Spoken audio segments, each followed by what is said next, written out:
तो क्या सीन है, लास्ट क्लास में हम लोगों ने अपना ये मॉड्यूल्स को देखा था, मॉड्यूल्स के अंदर हम लोगों ने अपने एफएस मॉड्यूल को देखा था और आई गेस हमने ओएस मॉड्यूल को देखा था, ऐसे ही है।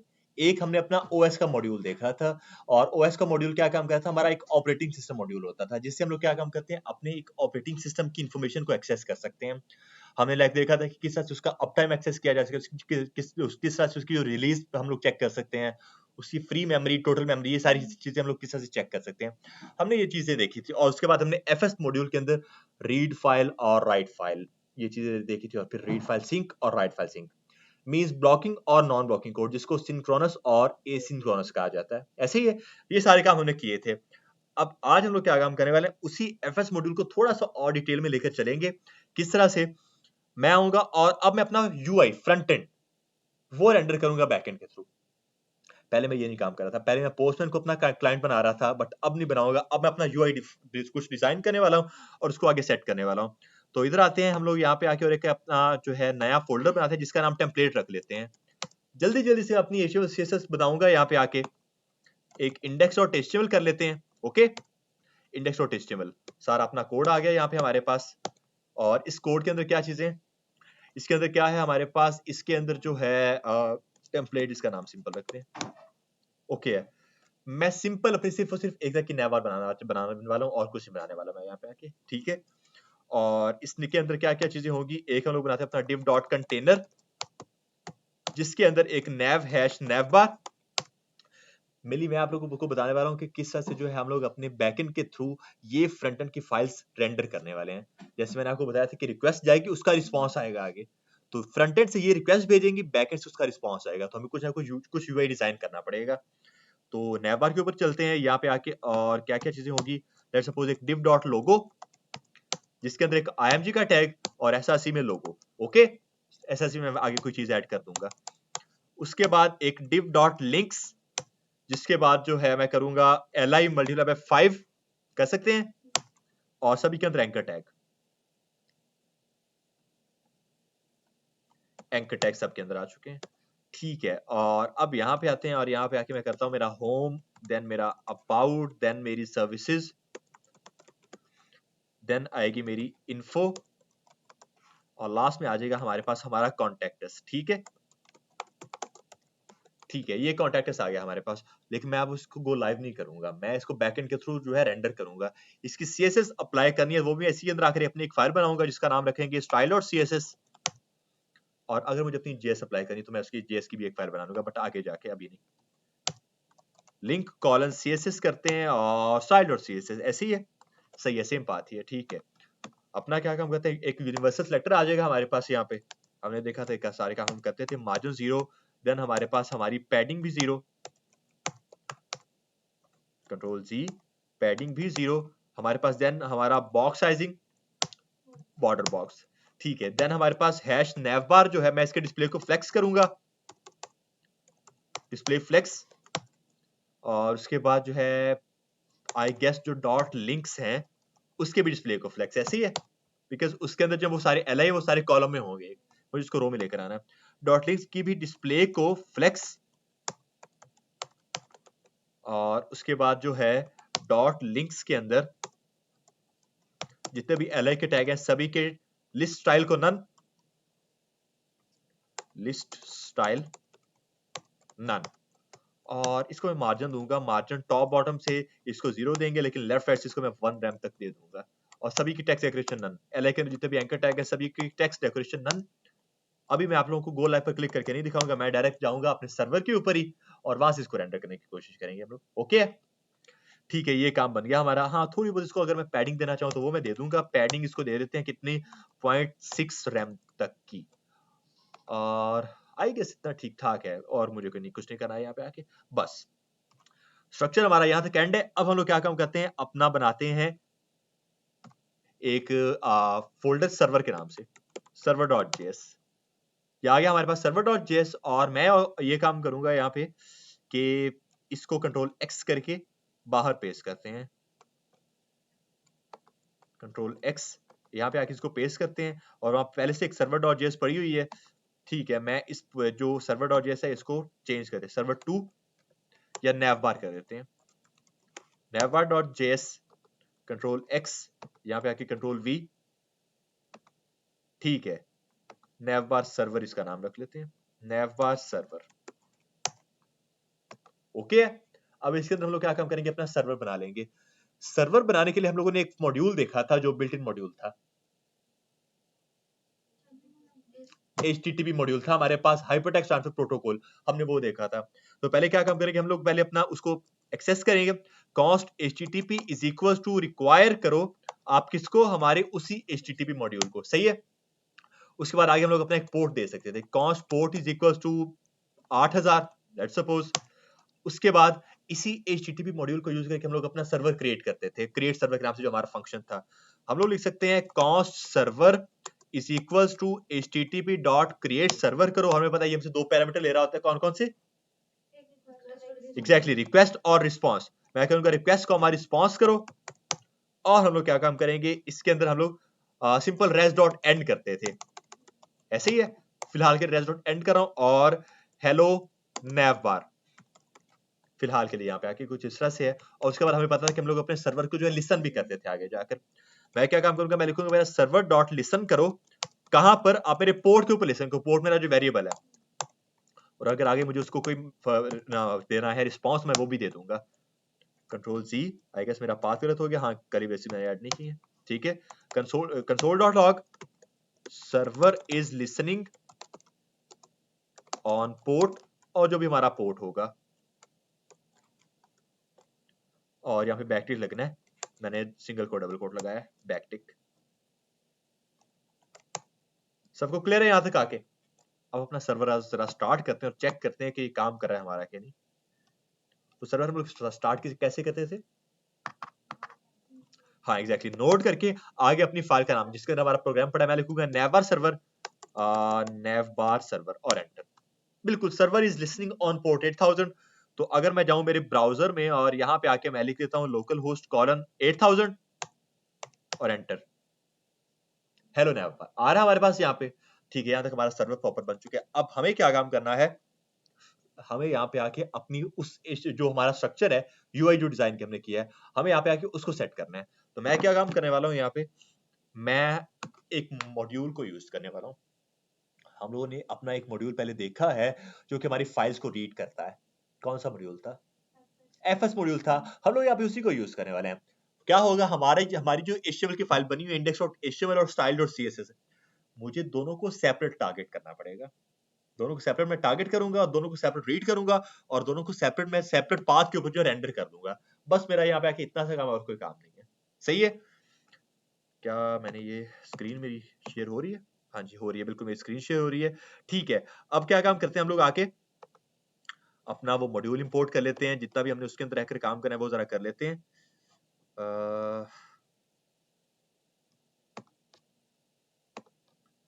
कौन कौन है भला यहाँ पे,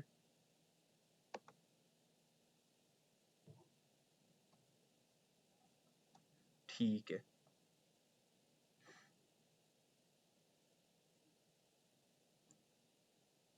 सही है। चलें जी, ये काम हो गया हमारा यहाँ पे, इधर आ जाएं। और अब हम लोग क्या काम करते हैं, अपने उसी एफएस मॉड्यूल को यूज करते हैं। मैं इंपोर्ट करूंगा पहले उसको, const FS is equal to, और मैं एफएस नहीं करूंगा, मैं डायरेक्ट अपने फंक्शन को लिखूंगा ताकि मुझे बार बार एफएस डॉट ना करना पड़े। मैं लिखूंगा read file sync, read file sync करो, रिक्वायर करो इसको, कहां से रिक्वायर, कहां से करना है मुझे, एफएस से, सही है। तो मैंने क्या काम किया, मैंने इसको रिक्वायर कर लिया अपने एफएस से। और हमने ये चीज देखी थी अपने एफएस मॉड्यूल के अंदर कि हम लोग क्या काम करते थे, रीड फाइल सिंक हमसे कितने पैरामीटर ले रहा होता था, 2 के 3, कौन कौन से माहीन, रीड फाइल सिंक हमसे कौन कौन से पैरामीटर्स ले रहा होता था,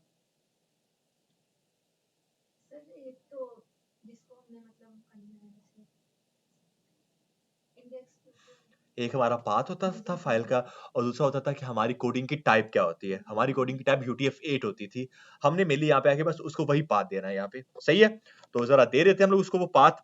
मैं आऊंगा यहाँ पर, और मैं यहाँ पे आके लिखूंगा एक वेरिएबल कॉन्स्ट होम पेज के नाम से एक वेरिएबल इज इक्वल टू वही read file sync. Read file sync हमारी एक फाइल को रीड करो, यहाँ पे आके मुझे उसका प्रॉपर पाथ देना है। क्या पाथ होगा मेरा, डॉट स्लैश करके टेम्पलेट के अंदर, ऐसे ही है, स्लैश करके index.html, ओके।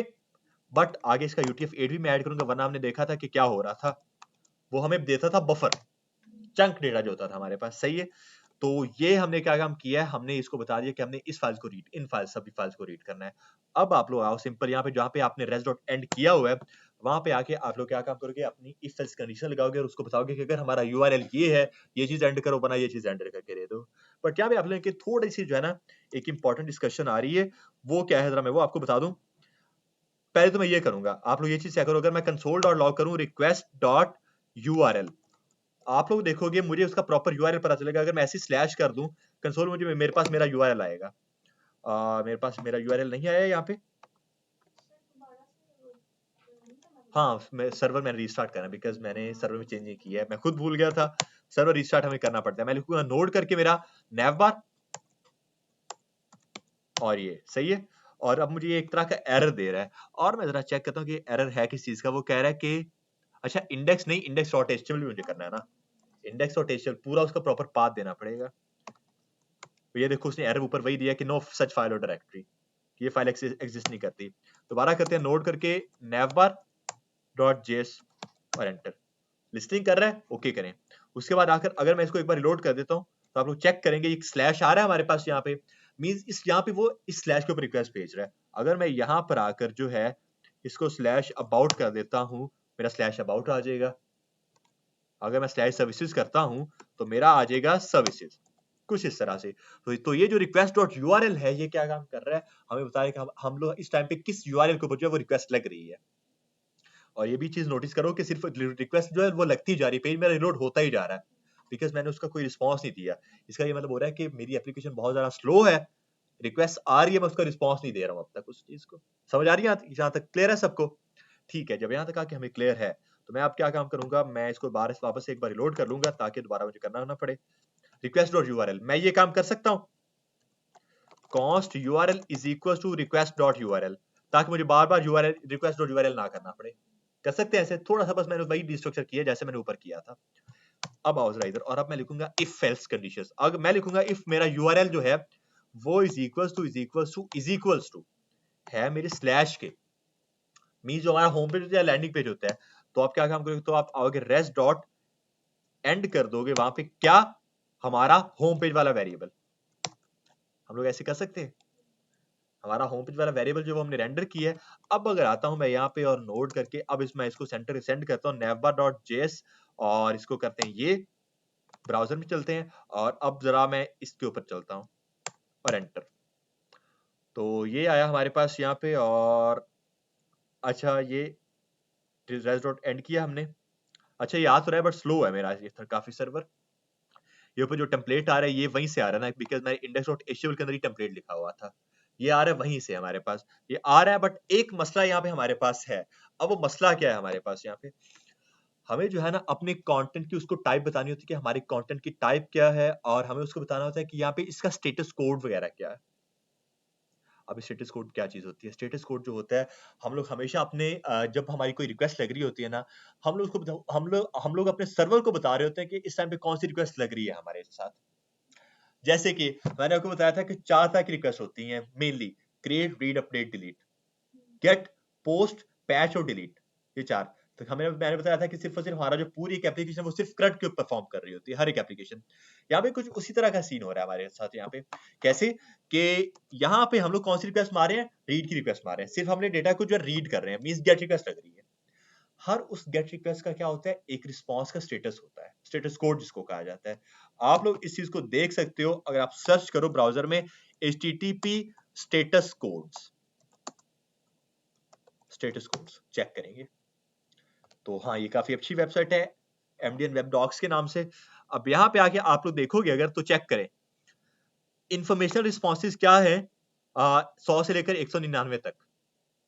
और मैं इसको थोड़ा सा और नीचे लेकर चलूंगा यार, मैं खोलूंगा अपने सक्सेसफुल रिस्पॉन्सेज जो हैं वहीं पर मैं डायरेक्ट चलूंगा, ये चेक करें। द रिक्वेस्ट सक्सीडेड 200 का, जो 200 का ओके होता है। 200 का रिस्पॉन्स क्या होता है कि यार आपका कोई एरर नहीं है, आपका सब कुछ ठीक ठाक चल चुका है। यहाँ पे आके request succeeded, the result meaning of success depends on HTTP। कैसे गेट रिक्वेस्ट हो सकती है इसमें जिसमें डेटा रीड हो रहा है हमारे पास, या पुट और पोस्ट, पुट में डेटा अपडेट हो रहा होता है, सॉरी जो होता है, हाँ पुट में अपडेट हो, और पोस्ट में जो क्रिएट हो रहा होता है। नीचे चेक करो 201 की है, वो क्रिएट कर रहा है, मीन पोस्ट रिक्वेस्ट वहां पे लग रही है। पैच जो है वो क्या काम कर रहा है, आपके पूरे एक एलिमेंट को चेंज कर रहा होता है। जो पुट हमारा होता है वो सिर्फ एलिमेंट के अंदर एक स्पेसिफिक एलिमेंट को चेंज करता है, एलिमेंट के अंदर कह लो कि स्पेसिफिक इंडेक्स को चेंज कर रहा होता है। आपको बताऊं इसका एग्जांपल आप ले सकते हो कुछ इस तरह से। अगर एक यूजर नेम, अगर एक यूजर है पूरा प्रॉपर, ठीक है, और उस यूजर नेम के अंदर जो है उसका नेम है, ईमेल और पासवर्ड है, क्या होता है मैं पैच रिक्वेस्ट मारकर जो है उसके नेम, ईमेल, पासवर्ड पूरे को चेंज कर सकता हूं।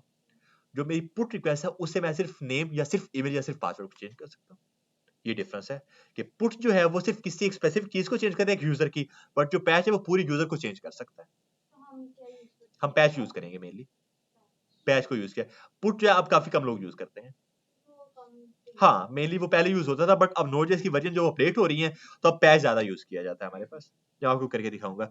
तो खैर ये हमारे पास 201 की रिक्वेस्ट होती है, 202 है, 204 है। अब मैं आपको बता दूं हमारे पास, आपको इतने ज्यादा कोड याद करने की जरूरत नहीं है, आपको सिर्फ 4 या 5 याद करने की जरूरत है, याद भी नहीं करने, बस ऐसे याद ध्यान में रखो। 200 का हमारे पास एक होता है जो कि सक्सेसफुल जो होता है रीड कर रहा होता है हमारे डेटा को। मींस अगर ये डेटा हमारे पास यहाँ पे आ रहा है प्रॉपर, मींस ये सक्सेसफुल रीड कर लिया हमने, 200 का यहाँ पे लगेगा। अगर हम लोग यूजर क्रिएट कर रहे हैं फिर 201 लग जाएगा, ठीक है। अगर कोई एरर आ जाता है, मतलब यूजर क्रिएट नहीं हो पाता, फिर हमारे पास आता है, ऊपर चेक करो अगर आप लोग तो उससे नीचे ऊपर चीजें दी, सर्वर साइड एरर या क्लाइंट साइड एरर। 400 अक्सर आप लोग 404 का देखते हो। जब कभी आप लोग जो आपने कोई कहीं पर भी अपनी जो कर रहे हो तो साइन अप कर रहे होते हो, वहां पे बाजू का आपको 404 का एरर मिल जाता है, वो ये होता है क्लाइंट साइड एरर होता है। वो सर्वर साइड एरर जो है वो आपको कभी भी क्लाइंट साइड पर नहीं दिखेगा, मींस आपको कभी भी ब्राउजर में नहीं दिखेगा। सर्वर साइड एरर जो है वो हमेशा सिर्फ आपके डेवलपर को दिखता है और किसी को नहीं दिखता। आपको दिखता है हमेशा ये आपका जो क्लाइंट साइड का एरर है वो। ओके, आप लोगों को मेरी ये चीज याद रखनी है। और एक रीडायरेक्शन के एरर मैसेज होते हैं, ये होते हैं अक्सर आप लोग देखते हो कि आपने जैसे साइन अप किया, वो कहता है कि अब आप अपनी जैसे इस पर क्लिक करोगे आप अपनी ईमेल के ऊपर चले जाओगे सीधा। अक्सर हम होते हैं कि आप इस पर क्लिक करो, आप क्या होगे, या फिर हम लोग ईमेल के अंदर चले जाते हैं, वो कहते हैं आप वेरीफाई करो योर ईमेल। जैसे ही वेरीफाई योर ईमेल के ऊपर क्लिक किया, हम लोग अपने उस वेबसाइट के पेज में डायरेक्ट पहुंच जाते हैं। होता है ऐसे, वो ये रीडायरेक्शन मैसेज होता है, जिसके स्टेटस कोड होते हैं 300 से लेकर 399 तक। तो हमें ये कुछ 4-5 ही बस याद रखने वाले हैं। 200 201 हो जाएगा, 400 500 हो जाएगा, और उसके बाद ये क्लाइंट से ये जो हमारे पास ये रीडायरेक्शन वाला है ये 1-2 हो जाएंगे। इसके अलावा एसेट हमें और किसी चीज की जरूरत नहीं है। यहाँ तक सबको क्लियर है? यार क्या कर रहे हो? रख दो ना, क्या कर रहे हो मोबाइल? तभी सेट है, लग नहीं रही, बुखार है? अच्छा, रिलैक्स करें फिर। अच्छा जी, ये कुछ चीजें हमारे पास आ चुकी है। अब मैं आपको बता दूं, ये जो res डॉट एंड आया हुआ है हमारे पास यहाँ पे, इसको मैं खत्म करूंगा। यहाँ पे मैंने उसको बोला रिक्वेस्ट डॉट यूआरएल जो है वो ये। अब मैं उसको प्रॉपर अपना स्टेटस कोड दूंगा, कंटेंट की टाइप बताऊंगा कि क्या क्या मेरे कंटेंट की टाइप होने वाली है। तो हम लोग क्या लिखेंगे, res डॉट राइट हेड के नाम से एक चीज होती है, res डॉट राइट हेड।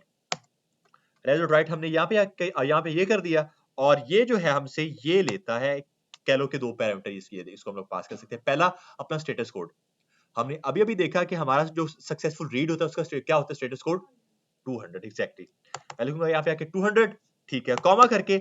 अब आगे ही हमसे पूछता है कि आपके कंटेंट की टाइप क्या है जो आप यहाँ पे रीड करने वाले हो। हमारी कंटेंट की क्या टाइप है? HTML है, कंटेंट टाइप HTML होती है, ठीक है। वो हमारे कैरेक्टर की टाइप होती है, ये कंटेंट टाइप है। तो ये आप ऐड करोगे अपने एक ऑब्जेक्ट के अंदर, बिकॉज आपकी की होती है और एक उसकी वैल्यू होती है। आप पहले ऐड करोगे अपना कंटेंट माइनस टाइप, ये उसकी की, कॉमा करके आगे आप उसको करोगे टेक्स्ट स्लैश HTML। ये हमारे कंटेंट की जो टाइप है वो HTML है। क्लियर है सबको यहां तक आके? ओके, ठीक है। उसके बाद आप क्या काम करते हो, रेस्ट डॉट सिंपल राइट कर देते हो, और इसको पास करोगे अपना होम पेज वेरिएबल जो भी है, राइट करेगा। अब क्या होगा, इससे वो राइट करेगा, ये फंक्शंस है।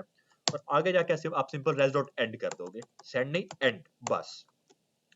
बिकॉज हमने देखा था कि रेस्ट डॉट एंड हमें लगाना पड़ता है ताकि यहाँ पे उसे पता चले कि यहाँ पे हमारा ये फंक्शन एंड कर चुका है, यहाँ पे रिक्वेस्ट एंड कर चुकी है, हमने रिस्पॉन्स उसको दे दिया यहाँ पे आके। तो या तो आप ये होम पेज को डायरेक्ट रेस्ट डॉट एंड के अंदर डाल दो, या फिर इस तरह से मैंने उसको थोड़ा सा डिस्ट्रक्चर कर दिया, रेस्ट डॉट राइट किया पहले, उसके बाद रेस्ट डॉट एंड आगे ऐसे ही कर दिया। ओके, अब मैं अपने सर्वर को दोबारा से रीस्टार्ट करूंगा, CLS, और अब करते हैं आकर नोड करके दोबारा नैव बार और एंटर, ठीक है। 8000 के ऊपर चला गया, सेव किया, ब्राउजर में आते हैं अब हम लोग, और ये आ गया हमारे पास कुछ इस तरह से। हमारा जो है HTML वाला सारी की सारी जो HTML है वो हमारी रेंडर होके आ रही है, यहाँ पे स्टाइलिंग अप्लाई नहीं हुई है, ठीक है। हमने उसको लिंक किया हुआ था बट हमारी स्टाइल अप्लाई नहीं हुई है, रीड नहीं किया। अब मैं आप लोगों को जो है ना एक चीज दिखाने वाला हूँ इंस्पेक्ट करके। अब आपको बता रहा हूँ कि रिक्वेस्ट वगैरह क्या चीजें होती हैं। हम लोगों ने अपने इस डेवलपर टूल्स के अंदर सिर्फ ये दो बटन देखे, कंसोल और एलिमेंट्स।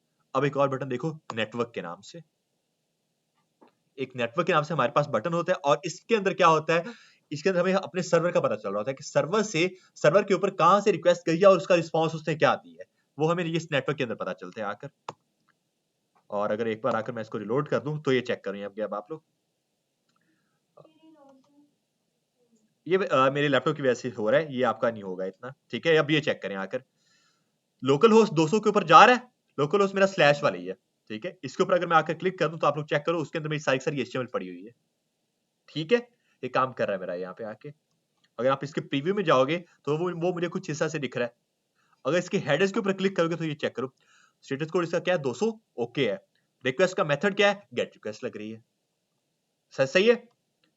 ये उसने प्रॉपर उसका यूआरएल दे दिया है, http://localhost/8000। यहाँ पे जो ये हमारा सर्वर है, हमारा लाइक लोकल सर्वर है, आपकी यहाँ पे डोमेन हो सकती है, https भी होगा साथ में, आगे कॉलन करके लेट्स सपोज haris.com, ऐसा क्या कुछ होगा, या आपकी जो भी आपकी डोमेन का नाम है वो आपकी यहाँ पे होगी। बट ये चल रहा लोकली, इसलिए इसने कुछ हमें ये इस चीज शो करवा दी है। यहाँ तक हमें ये चीज क्लियर है। अब ये चीज आप लोग देखोगे, जो स्टाइल और सीएसएस वो पेंडिंग पे है, नजर आ रही है सबको। स्टाइल हमने उसके अंदर लिंक किया हुआ अपनी HTML के अंदर जाकर, बट यहाँ पे जो ये हमें पेंडिंग शो करवा रहा है। यहाँ पे क्यों पेंडिंग शो करवा रहा है, बिकॉज हमने जो है उसकी रिक्वेस्ट नहीं मारी हुई। क्लाइंट जो है, क्लाइंट से उसकी रिक्वेस्ट नहीं लग रही है, सिर्फ और सिर्फ HTML जो स्ट्रक्चर है हमारा HTML का, सिर्फ उसकी रिक्वेस्ट लग रही है। हमें क्या काम करना पड़ेगा, अपनी CSS की भी रिक्वेस्ट मारनी पड़ेगी। प्योर मैं यहाँ पे यूज कर रहा हूँ प्योर Node.js को, कस्टम JS Node.js, ठीक है। इसलिए मुझे क्या काम करना पड़ेगा, मेरी जितने भी फाइल्स है मुझे सबको एक एक करके रीड करना पड़ेगा। लेट्स सपोज 5 पेजेस है मेरे पास, 5 HTML के पेजेस, मुझे पांचों को एक एक करके fs.read करना पड़ेगा, इस तरह से रीड फाइल सिंक। अगर मेरे पास 5 CSS की फाइल्स हैं, मैं पांचों को इस तरह से रीड करूंगा, इसी तरह से, सही है। लेकिन आगे जाके हम लोग अपने एक्सप्रेस को भी देखने वाले हैं, तो एक्सप्रेस में हमें ये काम करने की जरूरत नहीं होती है, वो हम लोग उसमें हम लोग डायरेक्ट अपने बस फोल्डर का पा देते हैं, पूरे फोल्डर के जितनी भी फाइल्स होती हैं सबको एक्सेस कर लेता है, तो हम लोग देखेंगे। अच्छा, यहाँ पे आके मैं अपना UTF-8 हटा देता हूँ, ये करके मैं अगर इसको दोबारा से नोड करके अब नैव बार और एंटर कर दूं, और इसको अब आकर अगर ये कर दे, ठीक है। यहाँ पे हमें इस UTF-8 की जरूरत नहीं है ना कुछ खास, ठीक है। ये हमारा बन चुका है। अब मैं आऊंगा और अब अपनी CSS अप्लाई करूंगा इसके ऊपर आकर। क्या काम करेंगे, वापस वैसे ही cost style is equal to वैसे ही रीड फाइल सिंक करो, और अपनी CSS की फाइल का पास डॉट स्लैश करके टेम्पलेट के अंदर स्लैश स्टाइल और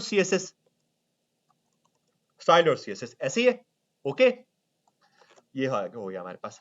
उसके बाद मैं आऊंगा वापस अपने उस सर्वर के अंदर ही, और मैं अपनी एक और रिक्वेस्ट भेजूंगा else if करके, और इस बार ये रिक्वेस्ट कहां पर होगी, मेरी CSS के लिए, एक else if, और मैं बोलूंगा अगर मेरा URL इज इक्वल टू है मेरे स्लैश करके style.css के, कुछ इस तरह से style.css की इक्वल है, तो आप क्या काम करो, वापस से वही ऊपर सारी सारी चीज, वही चीज।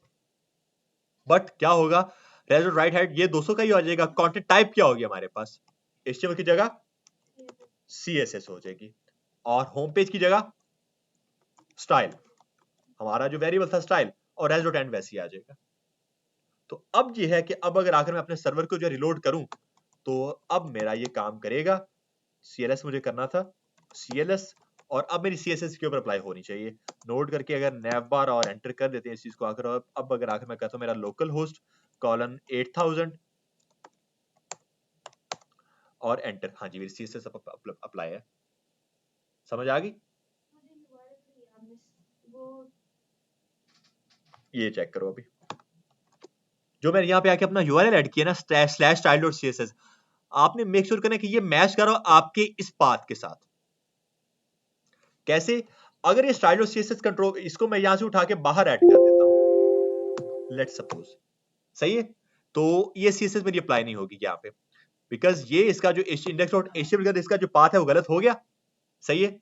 अब मुझे क्या काम करना पड़ेगा, अब मुझे ये जो चीज यहाँ पे अपना प्रॉपर उसका पाथ देना पड़ेगा जहाँ पे स्टाइल डॉट CSS पड़ी हुई है, मींस के डॉट डॉट स्लैश फिर स्टाइल डॉट CSS, ओके। तो इसलिए मैं क्या काम करूंगा, अब यही डॉट डॉट स्लैश में यहां पर आकर ऐड करूंगा, लेकिन मेरे लिए किया नहीं जाता, आप अपने उसी एक फोल्डर के अंदर रहकर अपना सारा यूआई डिजाइन करते हो। एग्जैक्टली वो यहां से आ रही है ना हमारे पास, बिकॉज हम लोग बैकएंड के थ्रू रेंडरिंग कर रहे हैं। अब ये चीज याद रखो मैं आपको दिखा रहा हूं यहाँ पे सिर्फ HTML CSS, रिएक्ट के अंदर हमें इस तरह से एक एक फाइल को रीड करने की जरूरत नहीं है, ठीक है। हमें क्योंकि हमें तो मेनली अपना काम करना ही रिएक्ट में है, बट मैं आपको बता रहा हूँ कि आपको अगर कभी काम करना पड़े कि आपको बैकएंड से कोई चीज फाइल रेंडर करनी है, आप इस तरह से कर सकते हो। आपको करना भी पड़ता है, जैसे कि आप अपनी ईमेल को चेक करते हो, ईमेल को छोड़ दो, आप अगर आप जाते हो किसी भी वेब पेज के ऊपर, या आप लोग अक्सर देखते हो अपने पोर्टफोलियोज के अंदर ही, आपका एक ऊपर बटन बटन होता है जिसके ऊपर क्लिक करो तो आपका CV डाउनलोड हो जाता है, होता है ऐसे आपका CV डाउनलोड। वो CV डाउनलोड जो है वो कुछ हिस्सा से हो रहा है, वहां पर आप जो अपना CV डिजाइन करते हो ना, वो इसके अंदर आकर करते हो, बैकएंड के अंदर। वो आपको बैकएंड से सेंड करना पड़ता है फिर आगे। तो जब बैकएंड से सेंड करना पड़ेगा, फिर आपको पता होना चाहिए कि बैकएंड से किस तरह से मैं फाइल को रीड कर सकता हूँ, किस तरह से उसके अंदर मैं अपना स्ट्रक्चर ऐड कर सकता हूँ, मींस HTML, किस तरह से मैं उसको स्टाइल कर सकता हूँ। तो ये बैकएंड में हम लोग करें। फ्रंट एंड में रिएक्ट के साथ इसको एक एक फाइल को रीड करने की जरूरत नहीं होती है हमें कभी भी, वो एक सेपरेट चीज आ जाती है। ओके, यहां तक सबको ठीक है। हमारी साइड और CSS यहाँ पे अप्लाई हो चुकी है, बाकी ऑब्वियसली मैं इसको थोड़ा सा बेहतर बना सकता, जैसे इसका जो है मैं इसको राइट साइड पर असाइन कर दूं, राइट साइड पर सारा लेकर चला जाऊं। कैसे राइट साइड पर लेकर चले जाते थे अपना अब्दुल हनान स्पेस रिटर्न कर देंगे यार, तो वो क्या होगा, अपना राइट साइड पर चला जाएगा सारा। वो मैं ऐड करूंगा मेरे नैवबार के अंदर, जस्टिफाई कंटेंट स्पेस बिटवीन, बस मींस आपको समझ आ गई ना, बस आपको इसको एक बार दोबारा से रिलोड करना पड़ेगा, नोड। और अच्छा, एक चीज आपने ये ध्यान में रखनी है, जब आप अपनी HTML या CSS में यहाँ पे बैकएंड में चेंजिंग करो, फिर आपको अपने सर्वर को एक बार दोबारा से कंट्रोल S करना है, इससे वो रिस्टार्ट होता है एक बार, नोट करके। फिर क्या होगा, वापस वही नैवबार और एंटर, और एक एरर आ गया, हाँ एरर आ गया बिकॉज मैंने उसका पाथ गलत किया, स्टाइल और CSS का मैंने उसका पाथ गलत किया था।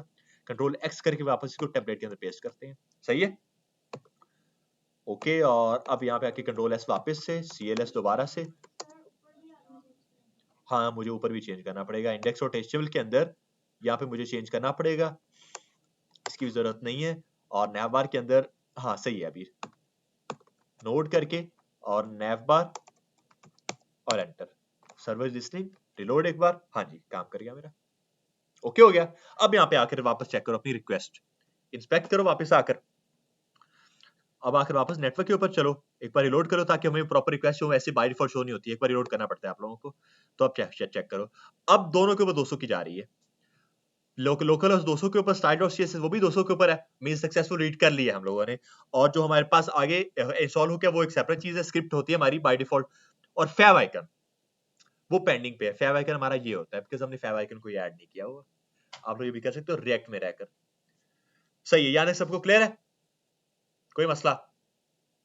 अब आप लोग जो है ना, अगर आपने अपने प्योर बैकएंड से कोई भी चीजें रेंडर करनी है, आपको कुछ इस तरह से अपनी मल्टीपल इफ एल्स कंडीशंस को ऐड करना पड़ेगा, मल्टीपल। जैसे सपोज आगे जो है मेरा एक अबाउट का पेज है, मैं एक और इफ एल्स कंडीशन ऐड करूंगा अपनी अबाउट के लिए, ऊपर एक वेरिएबल भी ऐड करूंगा जो अबाउट की फाइल को रीड कर रहा होगा, और अगर उसकी CSS सेपरेट है मैं उसको भी रीड करूंगा फिर वहां पे। तो इस तरह से आप एक एक फाइल को रीड करोगे, जेएस को भी इसी तरह से करोगे। और अगर आपने इमेज करनी हो, ये इंपॉर्टेंट चीज है, आपकी इमेजेस भी ऐसे नहीं लग सकती। लेट्स सपोज मेरे पास ये HTML है, index.html, यहाँ पे आके मेरे पास कोई लोगो मेरे पास नहीं पड़ा हुआ, इधर आऊंगा मैं और मैं यहाँ पे कोई अपना लोगो लगा देता हूँ, शायद मेरे पास कोई पड़ा हो यार, मैं कोई बनाई उठाऊंगा कहीं से भी लोगो उठा लेते हैं। लोगो ये यूनिटी का पड़ा है, कंट्रोल C करो मैं इस चीज को यहाँ पे, सही है। और इसको मैं पेस्ट करूंगा यहीं पे 19 बैकएंड टेम्पलेट के अंदर, यहाँ पे, सही है, कर सकते हैं। क्या मेरी स्क्रीन शेयर नहीं हो रही है? हो रही है, अच्छा ये काम बन गया। अब आओ जरा इधर, तो अब अगर मैं इसको डॉट स्लैश करके SRC में लोगो डॉट PNG कर दूं, index.html की फाइल चल रही है। और अब अगर आकर मैं इसको दोबारा से एक बार रिलोड कर देता हूँ, कंट्रोल S, सेव किया और इसको दोबारा से रन करते हैं, नोट करके navbar और एंटर। और अब अगर आके आप लोग चेक करते हो यहाँ पर अपने यहाँ पर एक बार बस इसको रिलोड कर लें। मसला यहाँ पे ये बनता है कि हमारा लोगो नहीं आएगा, बिकॉज हमारी हर एक चीज जो स्ट्रक्चर है ना हमारा, वो सारा बैकएंड के थ्रू जाना चाहिए। अभी हमारा लोगो नहीं लग गया, भले मैंने उसका पाथ अपनी HTML कर जाकर ठीक दिया हुआ है। मुझे क्या काम करना पड़ेगा, मुझे यहाँ पे आके वापस वैसे अपनी इमेज को भी रीड करना पड़ेगा। तो ये हम लोग काम करें प्योर Node.js के लिए, इसलिए हमें ये बहुत मुश्किल लग रहा है, ज्यादा बड़ा लंबा काम है हमारे लिए। एक्सप्रेस ये काम हमारा बहुत ईजी कर देगा, बिकॉज एक तरह का वो फ्रेमवर्क है, जैसे बूटस्ट्रैप है हमारे, उससे काम जैसे इजी बूटस्ट्रैप ने हमारी CSS को इजी किया, ये हमारी इस बैकएंड के Node.js को इजी करेगा। ओके, मैं आपको बता दूं कि इसमें आप किस तरह से करोगे। कॉन्स्ट इमेज या logo is equal to read file sync, और क्या होगा, डॉट स्लैश टेम्पलेट के अंदर स्लैश क्या है, लोगो डॉट png। ओके, एक और रिक्वेस्ट लगेगी एल्सिफ करके, कंट्रोल C और उसके बाद कंट्रोल V, एल्सिफ करके इस बार क्या होगा, इस बार होगा लोगो डॉट png। ये अब यहाँ पे टेक्स्ट नहीं होगा, ये यहाँ पे क्या होगा, इमेज, यहाँ पे इसका इमेज आ जाएगा। और उसके बाद उसकी आगे एक्सटेंशन हम लोग देते हैं, मींस पहले मैं HTML या CSS ऐड कर रहा था, अब क्या होगा, PNG। एग्जैक्टली कुछ इस तरह से समझ आ गई किस तरह से काम कर रहा है ये हमारा। बस आपने यही काम करना है। हाँ, ये स्टाइल इधर भी चेंज करेंगे, इधर क्या है, लोगो, बस ये। तो ये हमारे पास जो है वो कुछ इस तरह से आ जाएगा वापस से, बस आपको एक बार आकर इसको रिलोड करना है। सभी को ऐसे करना पड़ेगा, ऐसे सबको आपको करना पड़ेगा, लेकिन ये आपको करने की जरूरत नहीं है। मैं वही बता रहा हूँ, ये प्योर Node.js है। हमारे पास एक्सप्रेस है जो कि क्या काम करेगा, पूरे आगे पूरे एक फोल्डर को रीड कर सकता है। तो हमें एक्सप्रेस को मेनली यूज करना है अगर ऐसा कोई काम हो। प्योर Node.js तो कोई भी यूज नहीं करता, बट आपको पता होना चाहिए कि बैकग्राउंड पूरा लॉजिक चल क्या रहा है, आपको ये पता होना चाहिए।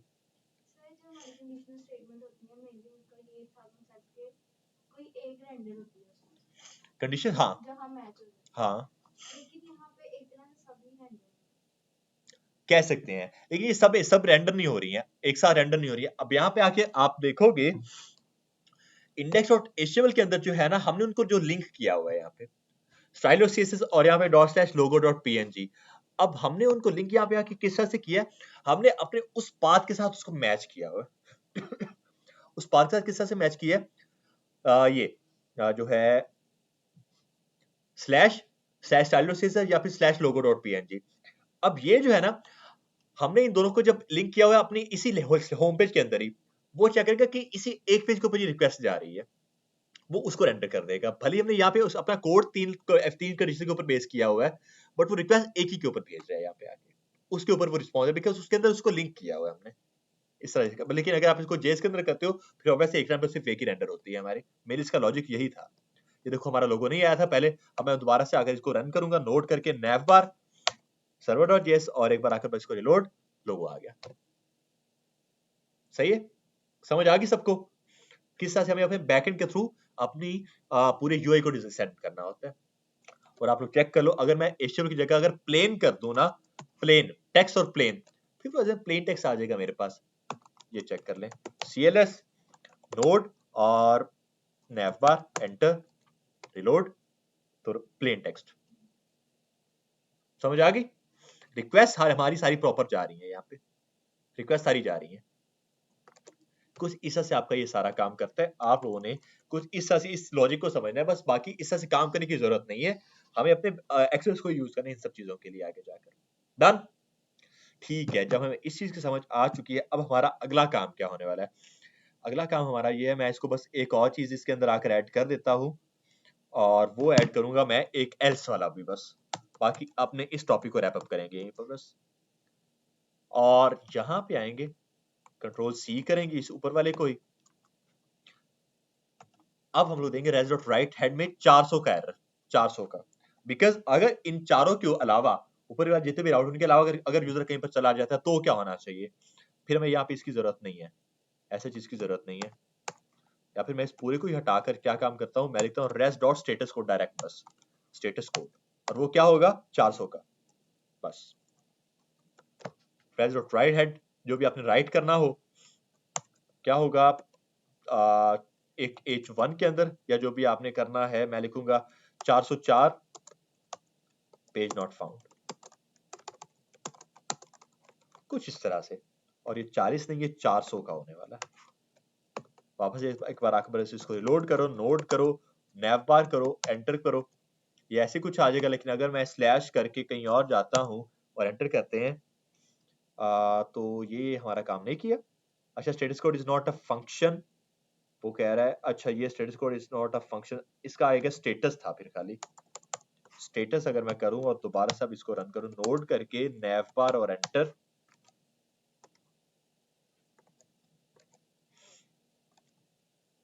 नहीं ये स्टेटस भी नहीं है। आई गेस मुझे इसका प्रॉपर वैसे res डॉट राइट हेड ही करना पड़ेगा। res dot write head 400। और अब अगर इसको करते हैं हम लोग नोड नैव बार और एंटर, हाँ स्ट्रेट वही ऐसे करना पड़ेगा। तो 404 पेज नॉट फाउंड हमारे पास आ रहा है। अगर कहीं और जाता है तो उसको प्रॉपर वो चीज शो हो जाएगी हमारी, कुछ इस तरह से। सीएसएस आप इसको दे सकते हो, आप वो आपकी मर्जी है। बट अब हमारी क्या है, प्रॉपर हर एक चीज की रिक्वेस्ट जा रही है, उसका रिस्पॉन्स हमें मिल रहा है बैक एंड के थ्रू। ये इंपॉर्टेंट चीज है। यहां तक बताओ किसी को कोई मसला है तो? क्लियर है सबको यहां तक आके? डन? ठीक है, इस टॉपिक को मैं यहाँ पे एंड कर रहा हूँ।